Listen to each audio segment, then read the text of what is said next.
Welcome to the Genealogy Gems Podcast, providing quick and innovative ways to make the absolute most out of your research time and creative ideas for sharing and displaying your family history. I'm your host, Lisa Louise Cook.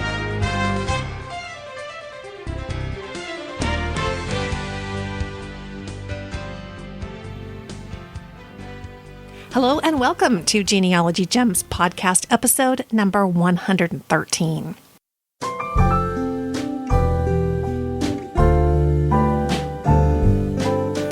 In this episode, I've got a really interesting interview for you with someone who has done what so many of us have wanted to do, but just haven't managed to do it yet, and that is publish a book about our family history.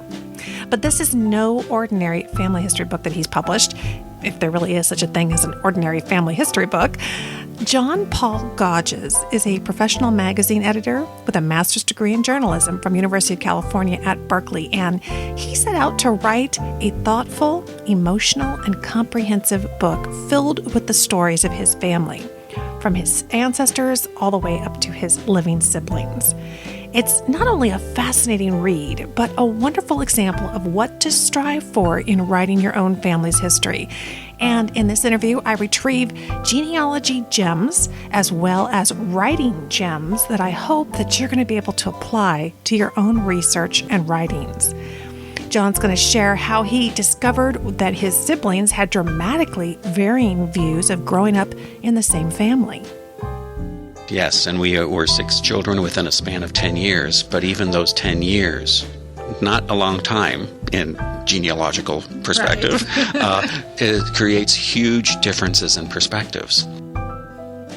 And on the eve of their parents' 50th anniversary, the thought that was on all of their minds. I saw that each of us, independently, was trying to figure out how this couple had managed to stay together all those years. And then in going back and telling the stories of his ancestors, he challenges the notion that all immigrants had complete moral clarity on their immigration. And he shares the practical experience of doing the genealogical research to confirm the family stories. And you know how painstaking a process that can be to be scrolling through these microfilms. You feel like you're on a ship yourself. It becomes rather nauseating. That's a very good way to put it. John faced a lot of challenges in his research, as we all do, and he's going to explain why a passenger list that had been lost for so long in his family suddenly came to light, and how the reason for that might explain why you can't find the one that you're looking for.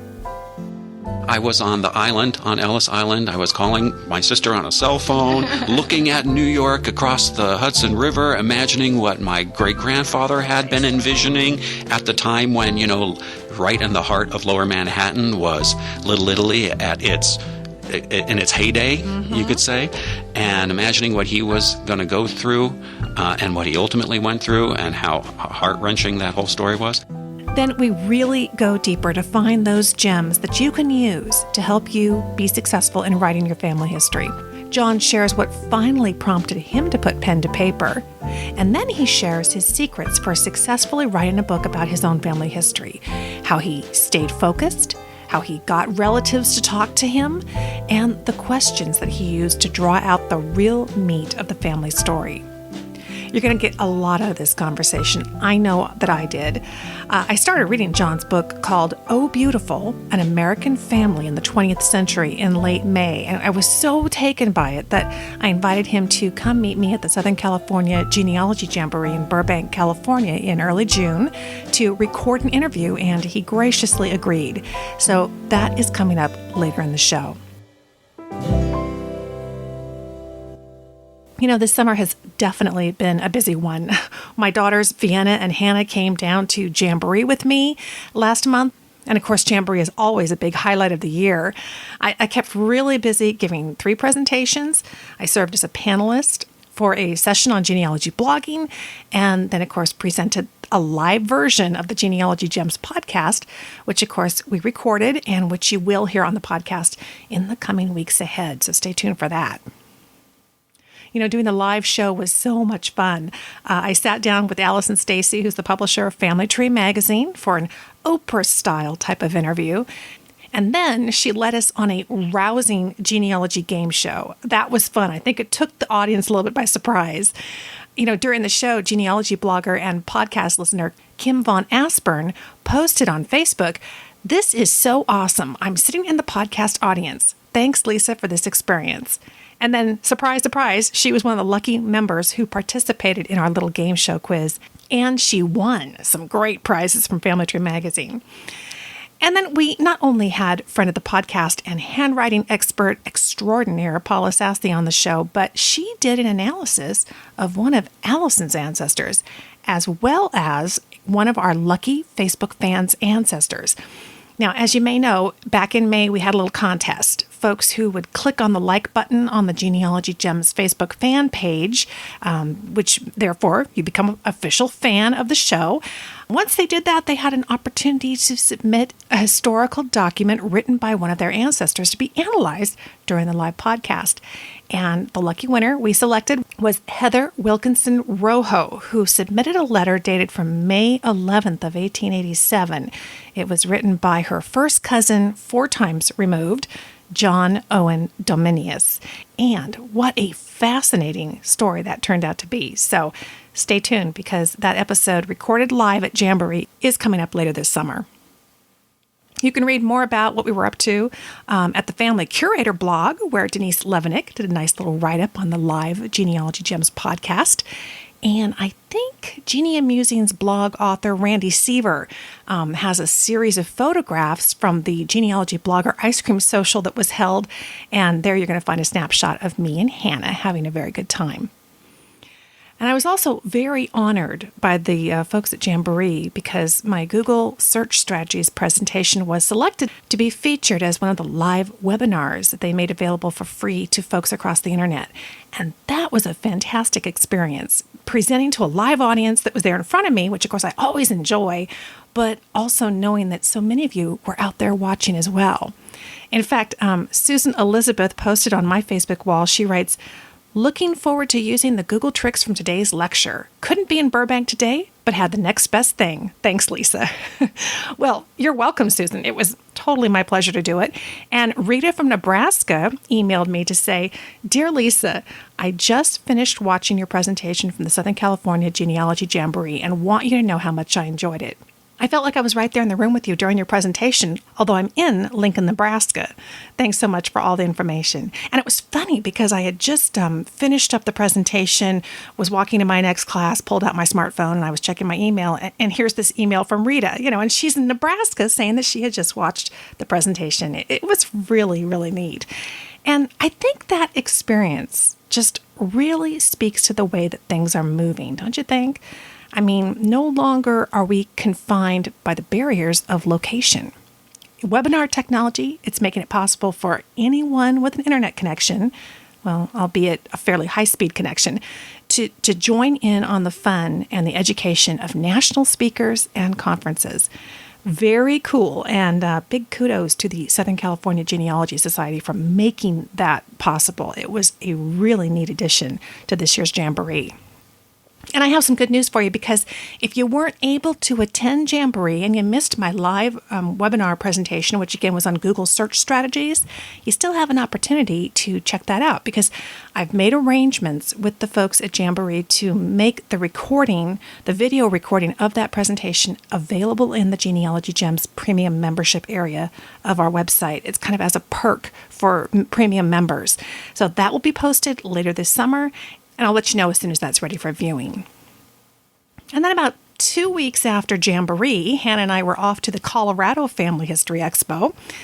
This was my first time at this expo, and I tell you, Loveland, Colorado is a lovely place to meet up with other family historians. The conference facility is absolutely top-notch. It was gorgeous. And I was really honored because they invited me to give the keynote address to kind of launch the conference first thing Friday morning. And then I went on to teach, oh my gosh, 1, 2, 3, there are 4 different classes. Everyone was so nice and we had a wonderful time. And it was just so much fun. So many people came up and said that they listened to the podcast, which it's funny because a couple of years ago I was explaining what a podcast was. And now people are coming up to us in class or at the booth and going, oh, I listened to the show. Hey, great. So that is really neat. It's neat to see how it's evolved.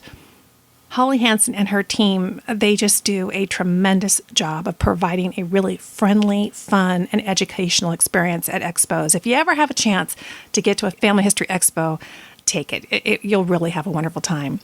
In fact, I got an email here. See here, this is from Bev. She says, well, she wrote me after the Colorado conference to say, thank you so much for your help in getting this up and running for me. I think she was talking about she purchased a premium membership there at the expo. She says, I went to all of your classes on Saturday at the Colorado Expo, and I learned so much from you and enjoyed your very upbeat and enthusiastic demeanor. I love your book on the Google Toolbox. I had no idea that Google had so much to offer, and you made it so simple to understand for someone who is somewhat knowledgeable about computers like me. Thank you, thank you, thank you. I can't wait to see your next book. Well, thank you, Bev. I can't wait to write my next book. I'm working on it. I'll put it out there. I'm working on it.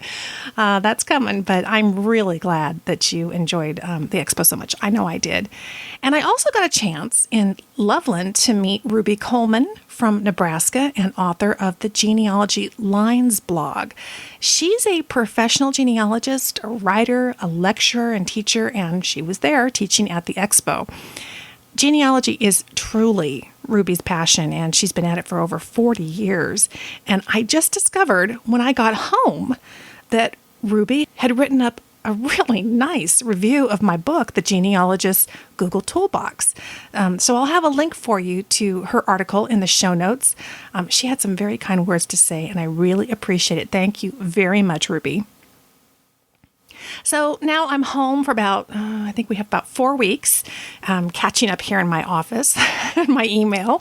And then Vienna and I are going to hit the road again for the Midwest Family History Expo, just outside of Kansas City. It's in Overland Park, Kansas. And again, I'll be giving the keynote address and teaching 4 classes there, so they will keep me busy. Vienna will be there running the Genealogy Gems Podcast booth, and I just run back there every time I get a chance. So if you are anywhere in the Midwest, I hope that you will come on down and join the fun, because it is going to be a ton of fun. I have never been to the Midwest before. Finally, I'm getting around to it, and I am really looking forward to it. I think it's going to be hot. It's going to be July, so it's going to be hot, right? And down the road, I'll be at the Northern California Family History Expo. That's going to be held in a new location this year. They're going to be at the San Mateo County Event Center, which should be an improvement over last year's location, which just didn't quite work out very well for an expo. The content and the quality of what was being presented was terrific, but it was just a tough facility for what they were trying to do there. So it'll be at the San Mateo County Event Center, and that's coming up, oh gosh, I have to look at my calendar. I think that's October. I'll be there. I'm pretty sure it's October. And then they're going to have one more major expo coming up in 2011, which is going to be in Duluth, Georgia. That's about 30 miles from Atlanta, and that'll be in November. And I'm still trying to decide whether I'm going to head out there. Okay, so you folks back east and down south, I need to know if you want me to come out to Duluth, Georgia for the expo, because it's a really big trip for us, and lots of stuff to pack, and I haven't been out there before. It's a long ways from the West Coast, but I'm thinking about it because I just have had such a good time at all of the expos I've been to. So if you plan to attend the Family History Expo in Duluth, Georgia in November, and you want to see me out there, hey, drop me a line, genealogygemspodcast@gmail.com. Cast your vote. And if we see enough interest, maybe we will make plans and get out there. And finally, there's a brand new conference coming later this summer. Now, you know how the webinar presentations are growing in popularity. Well, Family Tree Magazine's Family Tree University is going to really run with this idea in August of 2011 by presenting their first ever virtual conference. In fact, I don't know, this may be the first genealogy virtual conference ever presented by anybody, as far as I know. But as you may know, I am an instructor for Family Tree University, and gosh, I think about it has to have been at least a year or more ago. I was chatting with publisher Allison and Stacy about webinars and the direction of conferences and all that, and I was saying, it would be really cool if someone could reach out in a really big way and make some sort of a virtual conference, not just one webinar, but an entire series of classes, and make it a real conference feel, but online, so that it would be available to everybody no matter where they lived. Well, leave it to Allison to really make something happen. She has put together a terrific lineup. She's got it all figured out, and they are running with it. And I just think it's awesome. You're going to have an opportunity to get an intensive dose of genealogy education at Family Tree University's Summer 2011 virtual conference. It's going to be the weekend of August 19th through the 21st of 2011. Allison is bringing in top instructors, including, Maureen Taylor, the photo detective, Nancy Hendrickson, who's also a Family Tree University instructor, Lisa Alzo. Of course, you've seen lots of her articles in the magazine. And of course, yours truly will be there as well. We're going to be focused as instructors on providing you with strategies and resources to really boost your research. That's the goal. And because the conference is web-based, the good news is that you can participate from anywhere. Attendees will get a 3-day all-access pass to watch 15 pre-recorded video classes and then participate in live chats with the instructors. The fact that these are pre-recorded is really great because it means that you can join in every day or as your schedule allows, but at your convenience. If the phone rings, you can press pause. You can really make it at your own schedule and, whatever time of day works for you. If you register by July 15th, you can get an early bird rate, and even better, if you go to their website to purchase your registration, and you do that by clicking the link that's on our website at genealogygems.com, Family Tree University is going to credit the Genealogy Gems podcast with your purchase, which then again helps us financially to keep producing the free podcast. It's much the same arrangement as we've had with Amazon. Now, I'm waiting on a confirmation of the link from Family Tree University that we need to provide for you to do this. So as soon as I get it, I'm going to post it in the show notes for this episode. I'm going to have it on the home page of the website, and I will send it out in a special edition of our newsletter email so that you can click that link, head over there. It doesn't cost you anything extra, but you'll be able to register at that early bird rate, and then we get credit for it as well. So that's going to be coming out in just a few days. I will let you know as soon as it does, and I know that you're going to have a fantastic time. And as always, I certainly appreciate how all of you really support the show when you make purchases through our website links. As I said, it doesn't cost you anything more, but you really are helping to make this free podcast available to everybody. So thank you very, very much for doing that. And just a couple of more news items before we get into our conversation with John Godges. There's a new television program called Find My Past on the UK's Yesterday channel. UK TV has signed a deal with Bright Solid. We just did an interview with the CEO of Bright Solid at Roots Tech last February. You can check that out, the Genealogy Gems YouTube channel. It's youtube.com/genealogygems. And Bright Solid is the company that owns Find My Past and Genes Reunited. And they're going to launch a new 10-part, 1-hour series called Find My Past. Perfect. Each week, the show is going to use the findmypast.co.uk website to focus on a famous moment, such as Dunkirk or the Jack the Ripper attacks, to connect 3 seemingly unrelated members of the public. Kind of an interesting twist on the who do you think you are idea. I mean, it sounds kind of fun. UK TV, which is jointly owned by the BBC and Virgin Media, is going to broadcast the show this winter, 2011-2012, on the Freeview channel called Yesterday. So that is something to look forward to, particularly out in the UK. I don't know when we might get access to watching it here in the US, but you guys in the UK are going to have to write us and tell us what you think about it, okay? And our friends over at Generation Maps, they have a new name. I love Janet Havorka. She's, remember in Anne of Green Gables, they used to talk about kindred spirits. Janet Havorka is just one of my kindred spirits. I got to tell you, we just kind of click. We just kind of seem to think the same way. And I just love chatting with her. And she's out there doing all kinds of innovative things with her business. Now, of course, it's been called Generation Maps, but it has officially had the name changed to Family Chart Masters. They're an easy-to-use genealogy chart printing service, and they're hoping that this new name is going to make it even more accessible. And it kind of makes sense because I know a lot of people hear the name Generation Maps and they think, oh, historic maps, right? And it can be a little confusing. And I think she gets in the situation that I do when I first started podcasting. I had to explain what a podcast was. I think they've had to spend a lot of time explaining, well, it's not maps, it's pedigree charts, it's family charts. So I think Family Chart Masters is terrific. They are absolutely the leading genealogy chart printing service, and the name Family Chart Masters also comes with a new concentrated tagline: share, honor, inspire. And they're hoping that's going to express how a genealogist can use a genealogy chart to further their research. Share, honor, and inspire. I like that a lot. Users are encouraged to share their research, honor their ancestors, and inspire their family members with their family's heritage. So check them out. Now it's called Family Chart Masters. And finally, I have to say I'm really excited because Genealogy Gems has had a little recognition lately. I don't know if you've seen it, but I just wanted to make you aware of it because I'm pretty proud of it. Genealogy Gems, our website, has been named one of the 101 best websites by Family Tree Magazine.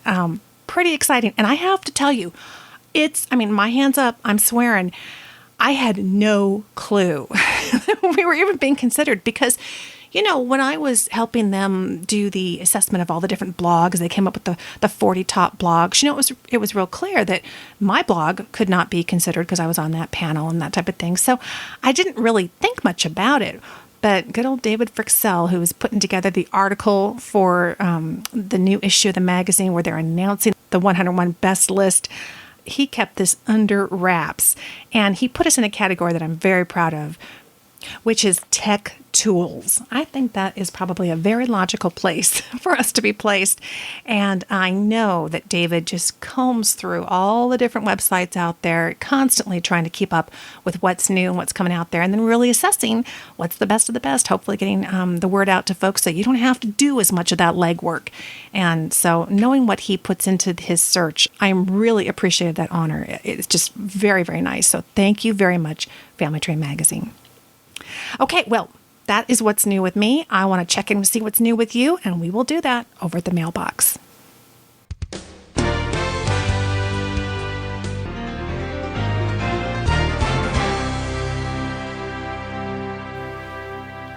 Okay, here in the mailbox, Marilyn wrote in with a very common question that people who are new to family history often ask. Marilyn says, I am using Family Tree Maker 2011 to enter my data, and I have a World Deluxe membership to Ancestry. It gets to be expensive after a while, so I was wondering if you could give me some advice as to which system gives me the most for my money. I like using Ancestry since it's the big company that everybody talks about, but is it the best? Well, this is a really easy confusion to get about Family Tree Maker, which of course Ancestry actually owns. Family Tree Maker is a software program. That is a genealogy database software program. So you're not digging into Family Tree Maker looking for those original records, digitized records. This is where you're collecting the information that you find and you're inputting it into the software program, into Family Tree Maker, so that you can keep it organized and you can really quickly and easily retrieve that data as you're doing your research. And then there's Ancestry.com, which indeed does have a family tree function to it. And that's probably where some of the confusion comes from because it's similar to what you're accomplishing with Family Tree Maker. But the Ancestry family trees are really about getting your information out there in order to connect with other researchers. In fact, we've talked about this in the past here on the show, and one listener wrote in and made a really good point that the tree for him is where he puts the good data out there that he knows looks pretty solid, and to try to kind of, in a way, go fishing for other information from other people and may hopefully make some connections with some other distant cousins. But his database is his solid, this is where everything goes, this is the go-to resource, because the problem is that family trees on Ancestry can get kind of mixed up, and people have issues with sourcing and trying to keep them really pristine. So use them as kind of the fishing tool online and the sharing tool, but Family Tree Maker is really the final word on your where you are currently in your research at any given time. Okay, and of course it also has many other functions. You can print out charts and that kind of thing. But then Ancestry has a whole nother element that you're not getting from a software program, which is the ability to search for original records that have been digitized, right? And that's just huge. There's mass amounts of records out there. So if you're looking to do continuing research and you want access to all those records, then the only way to get it between those two is Ancestry. But I really can't imagine doing my family history research without my own genealogy database on my computer that is the one final go-to place for my data. And I want that offline. We can have a copy of it on the internet, on the cloud, as they say, for backup, which I absolutely have mine backing up online. I just think that you need that one place that you're the only person accessing it and adding to it. And that may change. I don't know if genealogy databases are going to end up solely being on the cloud, and then it'll be a matter of whether you mark them as public or private. But I think when you look in terms of the functionality of a genealogy software program, something like Family Tree Maker or Roots Magic is going to have so much more functionality. They're so much more sophisticated than family trees on Ancestry, because that's not their primary product. In fact, to take it to a higher level, Ancestry makes family trees available online for free, but they also own Family Tree Maker. So if you're really looking for the full-blown product, that's their product, which is Ancestry's product, Family Tree Maker. And of course, I've been very upfront about it that Roots Magic sponsors this show. I think it's a fantastic program. There's other ones out there. I think you just need to look into it and take advice from the people that you trust and make a decision. If you've already gone with Family Tree Maker, then you've kind of already made that purchase. I don't know that there's any other choice there to make except for whether or not you want to continue paying for your Ancestry subscription. And that's a matter of if you want to continue access to those records. And only you can really know that, right? And let's see here. We also have a quick email that came in from Dave in Austin, Texas. He says, I want to thank you for writing your book, The Genealogist Google Toolbox. I ordered it after seeing your Roots Magic webinar on Google search tips. Of course, I naturally watched your follow-up webinar on Google Earth. Thanks to you, I found several more bits of information using Google search. I've set up my iGoogle site, moving many of my genealogy bookmarks over to it. My bookmark list was getting a bit long, and downloaded and installed Google Earth.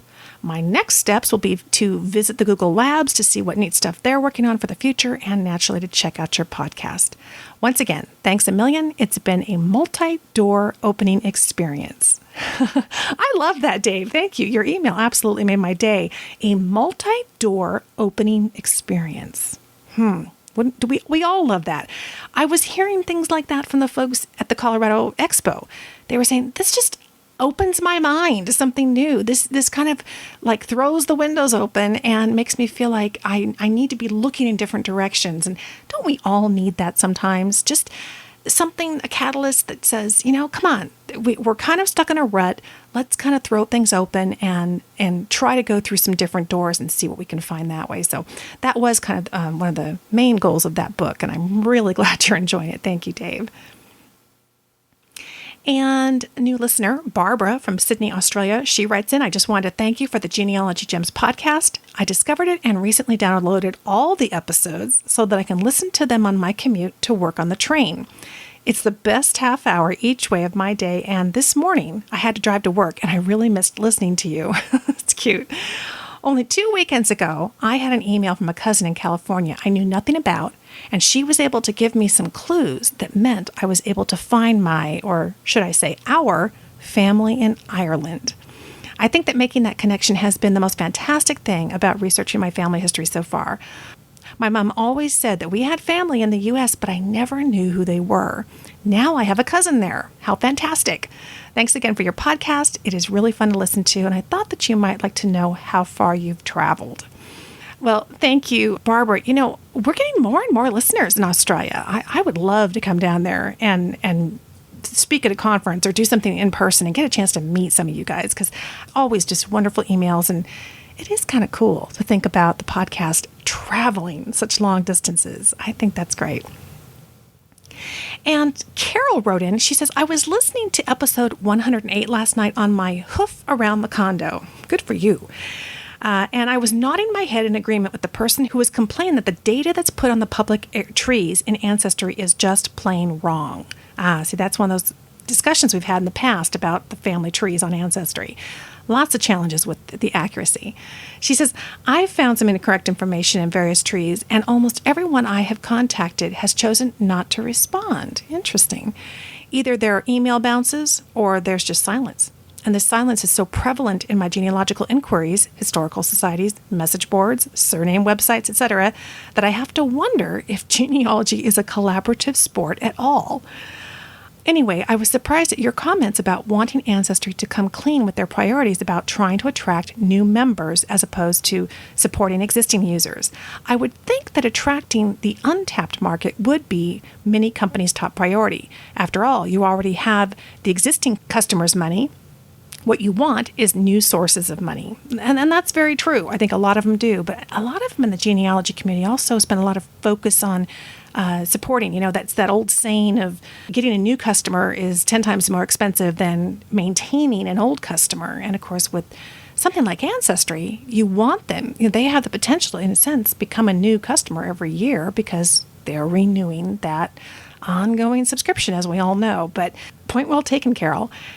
And she says, in regards to data validation, I don't think it's Ancestry's business to validate the info in members' trees. I agree.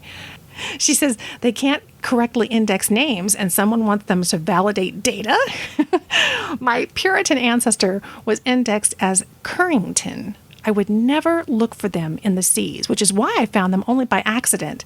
Or Bradbury, indexed as Randbury. The list goes on and on. Ancestry provides a nice little sandbox for everyone to play in and communicate with each other in. If people don't like the data that's there, then don't use it.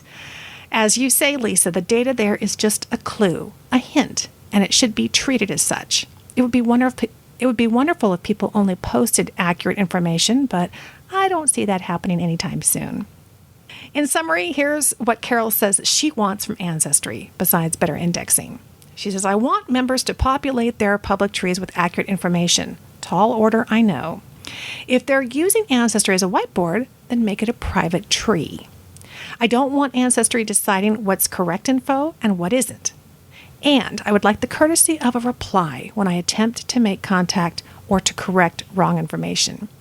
Thanks, Lisa, for providing tips and techniques to the genealogical podcast community. Keep up the great work. Well, thank you, Carol. Great email. She makes a lot of great points. I think the conversation about Ancestry will continue on as long as there is genealogy to do, right? So very interesting. Thanks so much for writing. And finally, Roger emailed recently about how timely episode number 112 was. He says, I was just listening to podcast 112 about helping kids embrace family history. It was fun to listen to the kids express their feelings and the excitement about learning about their ancestors. This was particularly timely because just last Sunday, on Father's Day, my 11-year-old grandson wanted to interview me for his genealogy merit badge and also for a communication merit badge. My daughter had the video recorded going while my grandson asked questions, and I told him stories about meeting my wife, going to school, jobs I've held, etc. He was very interested and seemed to have a good time. We all definitely need to do more of this type of thing. I am reminded of a little over 9 years ago when I was helping my mother to write her story. She worked on it for several months with the intent of her giving it to her children and grandchildren for Christmas. We went over it on Thanksgiving Day of 2001, and she said that she was happy with it and I should go ahead and print it. That night, she suffered a severe stroke from which she never recovered. She passed away 2 months later. the Christmas gift was still given, but how grateful we are for the precious moments we shared. You never know. Do it while you have time. So thanks again for another great podcast and for all you do. And all I can say is thank you, Roger. Okay, well, coming up right after this, we're going to have our interview with the author of Oh Beautiful, John Paul Godges.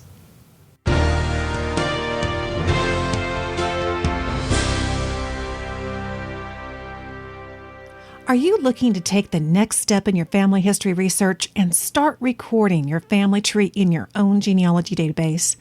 Or are you looking to make a switch to a more user-friendly genealogy software program? When my listeners and students ask me which program I prefer, I always recommend RootsMagic. It's the program I decided to make the switch to a couple of years ago, and I am so glad I did. You just won't find a more powerful genealogy software program, and building your family tree is easier than ever with the new RootsMagic 4. With RootsMagic, you can add unlimited facts, find anyone in your database with lightning speed with RootsMagic Explorer, quickly and easily create perfectly formatted sources with the RootsMagic Source Wizard. It makes it so easy.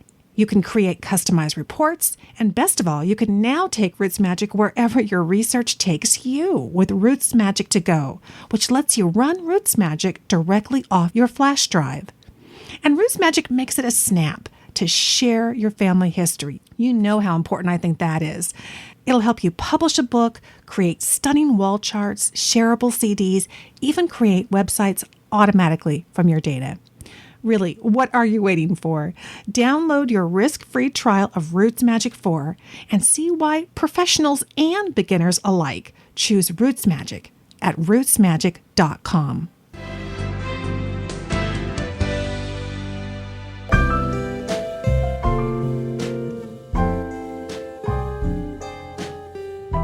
I've had a chance to pull a terrific author aside here at the Southern California Genealogical Society Jamboree in a quiet room, no less, which is very difficult to find.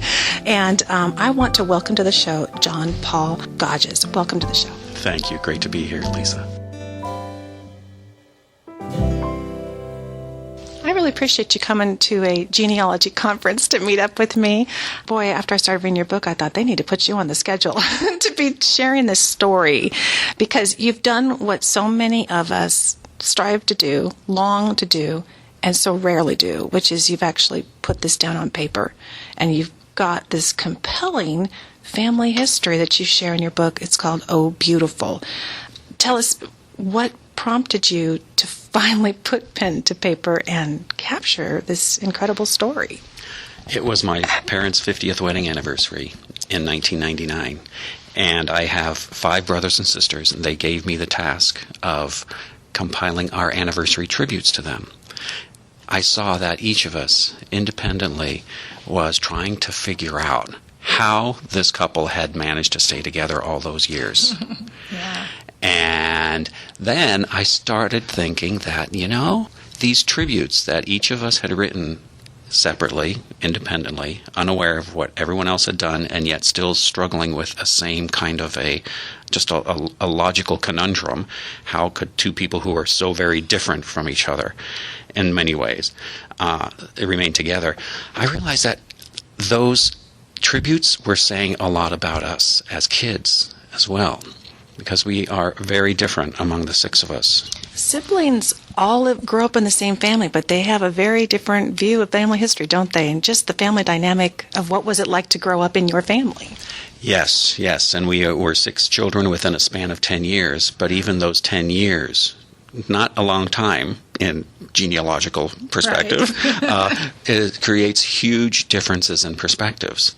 But I noticed that these tributes said a lot about us, because even though we are so different from my Oliver North brother to my Hillary Clinton sister and everyone in between and off the spectrum, we still are pretty tight-knit. And I started thinking about the reflections on my parents' 50 years, and then I started to recall the stories of my grandparents from both sides of the family.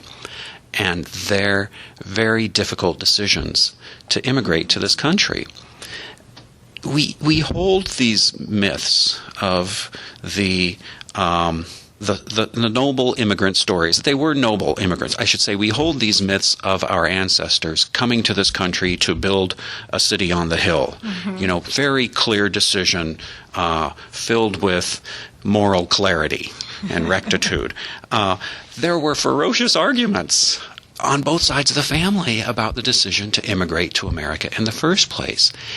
And in one case, it provoked a divorce. Wow. And in fact, my father got caught between his parents and never saw his mother again after he was, you could say that he was essentially abducted from Poland, wow, never to see his mother again. And she was illiterate. There was never a thorough communication of anything that happened because everything had to go through third parties. But before I digress too far, I realized that each decision to come to this country was also rent with this conflict between those who wanted to break free and those who wanted desperately, just as desperately, to keep the family intact. So there is this ongoing conflict from one generation to the next. I discovered in my family's experience, and I think in the American experience, between the need to find your niche as an individual, your place, and yet clinging to some sense of community. And the family is, of course, the source of our community connectedness to everything else.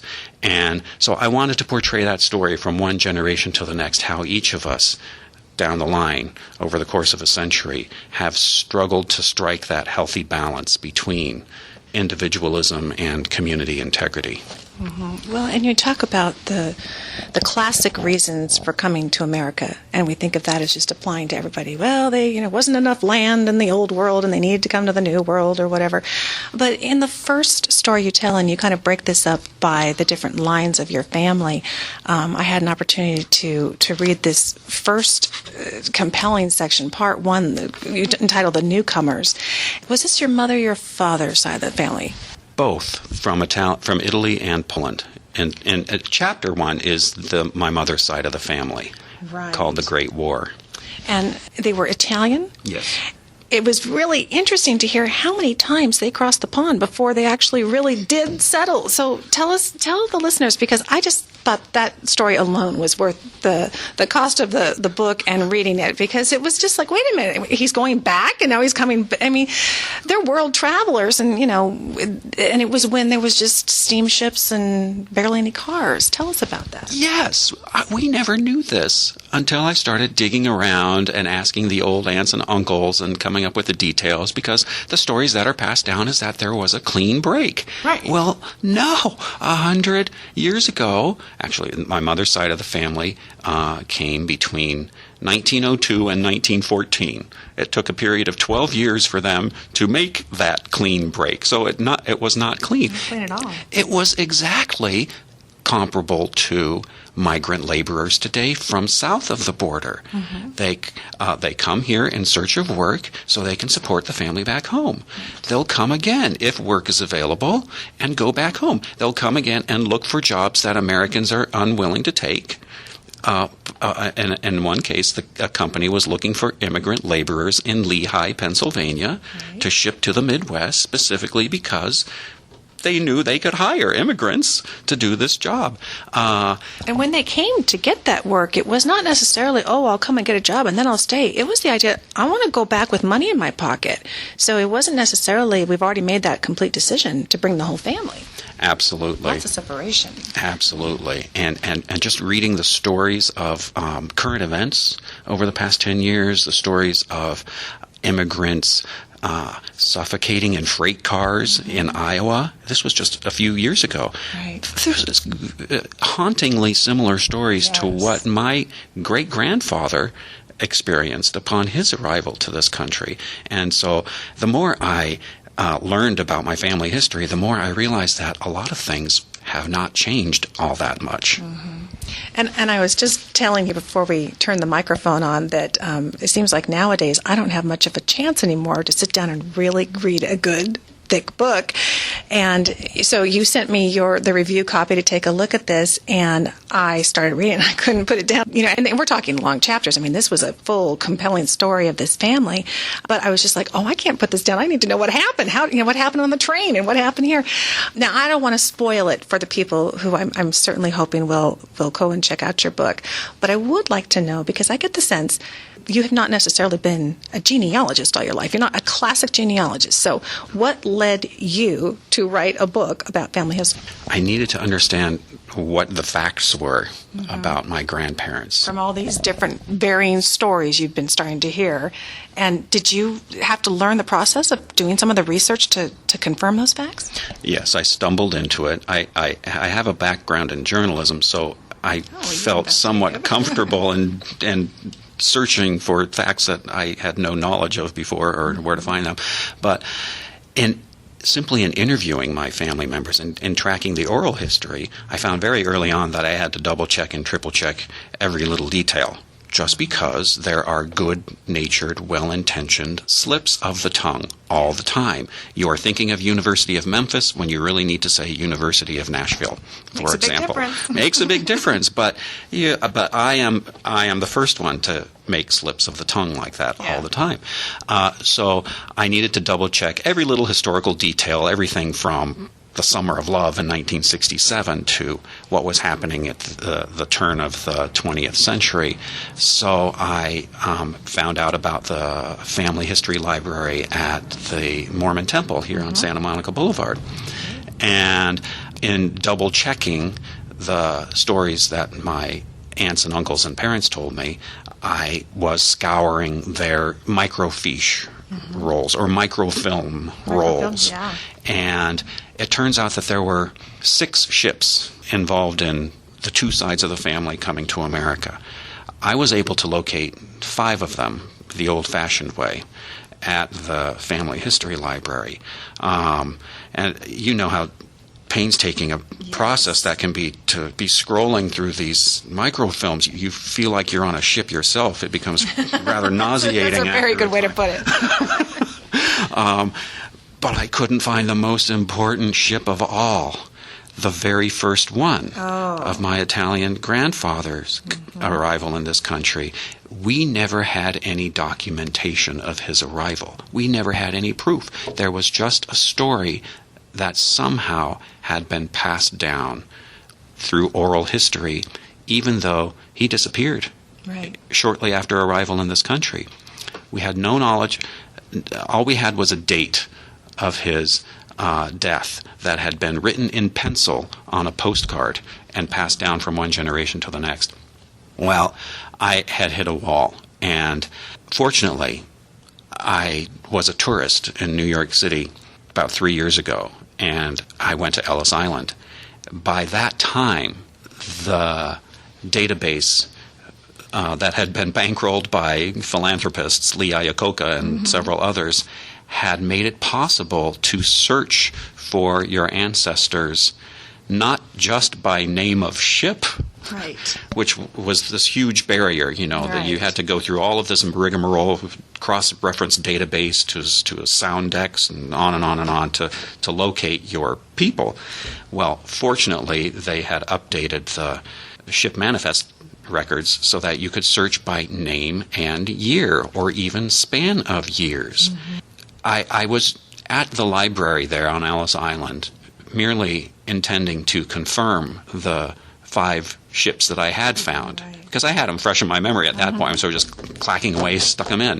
It's like, okay, that was easy. And I thought, there's no way that I'm going to find the sixth one, because I couldn't find it, trying to employ any tricks at the Family History Center. But I just typed in the name in a span of 5 years, and up it popped.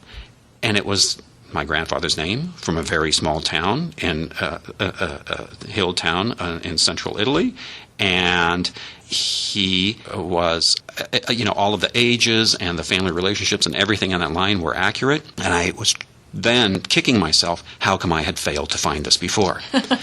And I was also asking myself, well, how did the story start? If he had disappeared, how did we hear it 3 and 4 generations later? The explanation of his disappearance. These were still mysteries, although I had this ship manifest in front of me.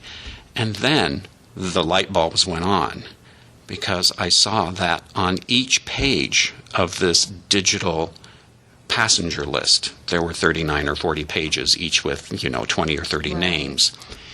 On each page of that particular ship manifest, the customs agent had forgotten to write the name of the ship. Oh. The top of the page of each of the page said SS blank. Oh. The ship name was there, the SS Patria, but the ship name was not. And so although this information, this historical data, had been in existence for 100 or so years, since 1902, it had been utterly inaccessible. You could not find it unless you were willing to somehow go through the entire history of millions of immigrants. Just one, just thought that just got left off, and it didn't seem to make a difference at the time. It's amazing. Computer databases has just revolutionized the ability of people to get out and find. We were just talking about you don't have to be retired anymore because it's just sped up so much. And what a difference in the power of cranking through microfilm versus popping in a name and having the computer do the search for you. Pretty amazing. You must have just been doing what we call the genealogical happy dance. I was. It brought tears to my eyes. Yeah. I went out there, and I was on the island, on Ellis Island. I was calling my sister on a cell phone, looking at New York across the Hudson River, imagining what my great-grandfather had been envisioning at the time when, right in the heart of Lower Manhattan was Little Italy in its heyday, you could say, and imagining what he was going to go through and what he ultimately went through and how heart-wrenching that whole story was. But you were exactly right. And to think that I didn't even need to be at Ellis Island that day. I could have done that. You could have been your jammies at home, right? Right. Pulling it up on the computer. Right. And how much simpler it has become now to find that information. I guess I have to say that, I'm glad I went through the process in retrospect, simply so that I can fully appreciate now.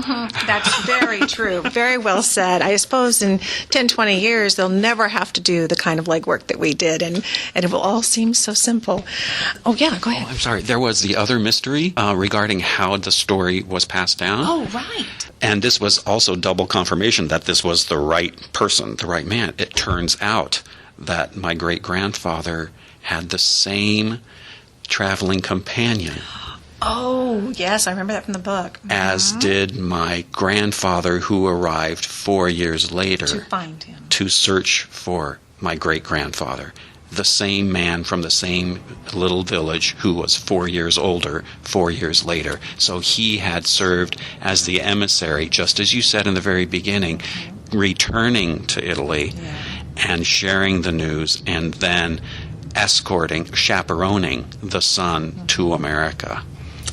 Fantastic. Wow. And just seeing him, because he was such a pivotal player, not even a blood member of the family, Correct. But boy, he sure was part of your family history. Before I let you go, I really want to talk with you about what I think you do so well, which is you're able to pull the solid research together, but you have found the emotional connections. You've conveyed the emotional connections. It had to have been challenging, not only just for you, but for your family members. And there are lots of people out there listening who are saying, I want to put it down, but I don't want it to be dry and just a pedigree chart. Or I'm a little nervous about how my relatives are going to feel. Or the other question, and I'm just piling them on here because we're all wondering, how in the world did you draw so many wonderful stories out of people? You must have some tips up your sleeve as to what seemed to work well when you sat down with somebody and said, I'd like you to share with me, and I want to record it. And then, the look is, oh, no, I don't remember anything. And, oh, I don't want you to record anything. I sound weird. And, how did you deal with the process of collecting the interviews, dealing with the emotions of the people who knew you were going to publish this, and then to finally feel like you could convey it in a way that spoke to somebody outside of your family? How's that for a whopper of a 3-layer question? Okay, it is 3 layers. I think I have 3 answers. One has to do with an outline. One has to do with talking in my family. And the third has to do with questions that I asked. Yes. Okay, outline, talking, and questions. Perfect. We'll try to address all 3 of those. Those are the big questions on everybody's mind who want to accomplish what you have. Okay. I had a hypothesis because of this multi-generational pattern I saw about the conflict between searching for your place as an individual and yet finding your place in a larger community. Right. Family, society, community, church, band, So military. that hypothesis, I can see what you're saying, because you mentioned that earlier. That gave you some focus, didn't it? It gave you some theme to work with. It gave me a theme, and it gave me a starting point right from the bat of how I wanted to include and exclude information. That is such a hard decision to make along the way. Wonderful. So the theme helped you, guide you. The theme guided me, and really the chapter titles guided me. I came up with a series of chapter titles specifically chosen because they reflect both personal and national stories at the same time. Okay. So, for example, the first chapter is The Great War. Other chapter titles are Baby Boom, Riots, The Women's Movement, Gay Liberation, Right. on and on and on and on and on, Heartland. So, whenever possible, I was trying to find information about each person that could be related to some kind of social or national drama. How they fit into the context of their world. Right.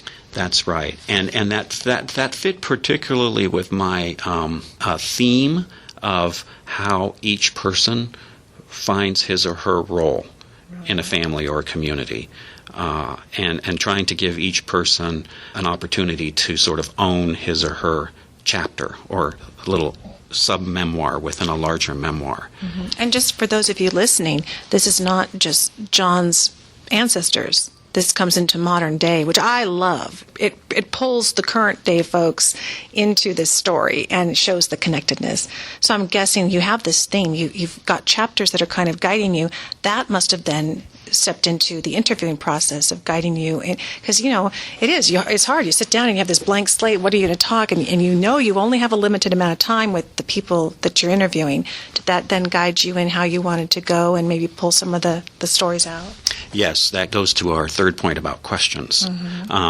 I can talk really briefly about the second point about talking. It's just one benefit that I have, one real huge advantage that I have, and that other friends have made very clear to me that I have, is that my family is very talkative. Oh, that's a good thing. Yes. When it comes to this, yes. Yes, and so I grew up absorbing an ongoing drama. It was just, soap opera from one day to the next. It's part of it's the Italian part of the heritage, I suppose, stereotypically plays into that. But the other advantage is that my family has only recently arrived in this country. We don't go back to the Mayflower. Right. We don't go back to the Civil War. Exactly. We go back to the early 1900s. So the oral history can cover almost all of it. And what can cover all of it is the stories that those elderly people still alive can still pass down. So, you've got to double check and triple check their stories, but Right. the living memory was still there for me to draw from. So I had a head start in that way. I know some families just don't talk. And that is, I don't know how I would have done this. I don't think I could have done this Right. if I had been in that kind of a situation.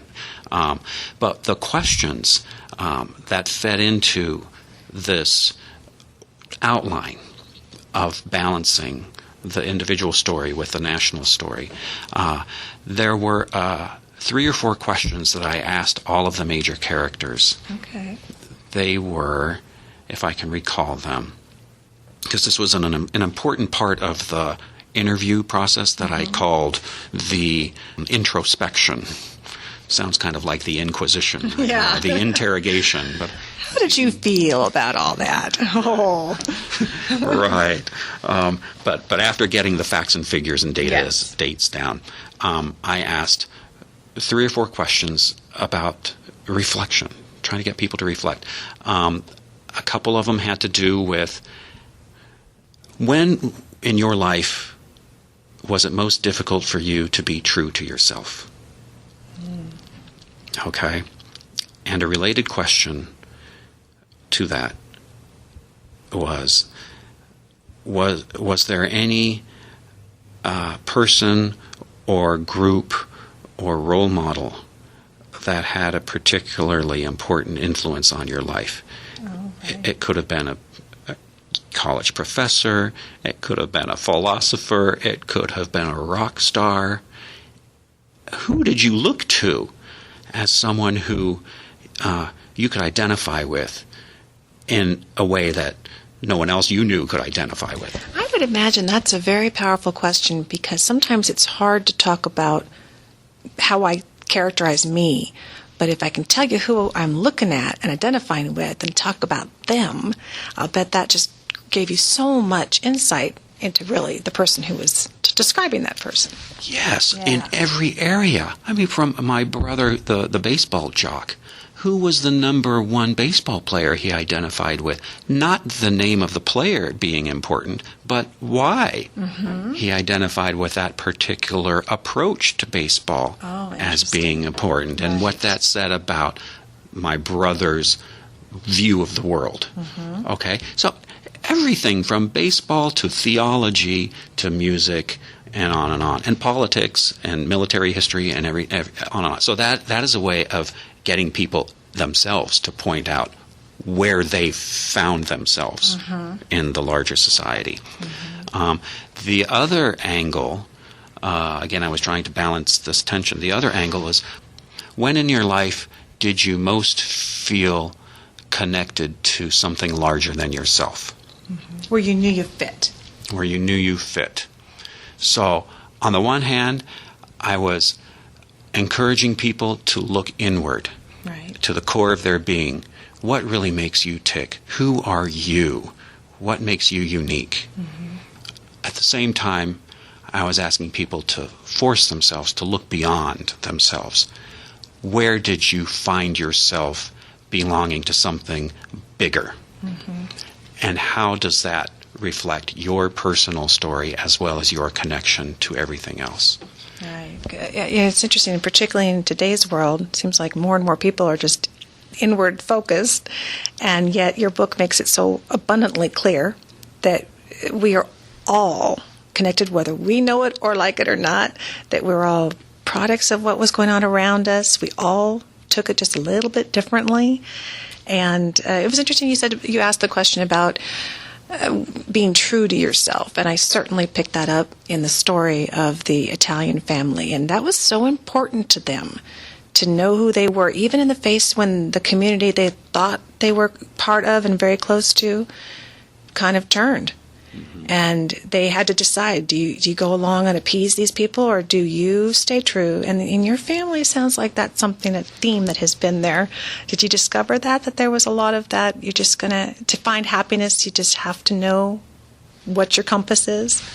You have to know what your compass is, but you also have to know when to put the brakes on your own reckless behavior. Yes, exactly. Reckless behavior that can be damaging to your family, damaging to your community. But I like what you said about where we might be today with a lot of people being very inward focused. And I think that genealogy is exciting because it's not focused just on the past. I mean, the reason why people, I think, are becoming more and more fascinated with genealogy, their own family genealogy as well as in general, is that history is moving so fast now. We're sort of spinning out of our comfort zones, and the importance of knowing where we came from is not simply to get the facts down, but it's to help us make meaning out of our own lives and come to a richer understanding of how we can move forward. Thinking more about that, when things are moving so fast, it is in our nature. We need to be connected. There's a sense of security that comes from that. And if things are moving so fast forward, knowing there's a connectedness from behind can give us stability while we're embracing all of this change, whether it's good, bad, or in between. Yeah, you're shaking your head. Yes, I hope that that those of you listening will check out this book. It's beautiful, An American Family in the 20th Century. And it really expresses, I think, the fact that our family history is yesterday's history, and it's the future that's being created that is our future descendants' history. So don't forget to capture our own, and I would say probably start talking to your siblings. It sounds like that was a really fascinating experience for you. John, thank you so much for joining us here on the podcast. Thank you. It's been a terrific pleasure.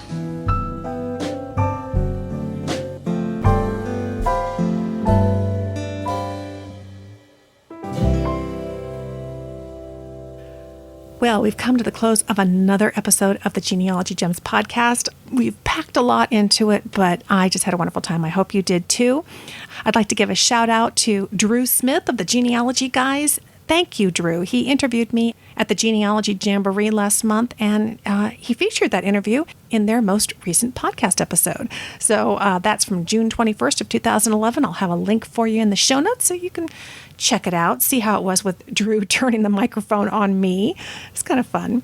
And of course, if you have any questions or comments, please do drop me a line at genealogygemspodcast@gmail.com or call the voicemail line 925-272-4021. Thanks so much for listening, friend. I'll talk to you soon.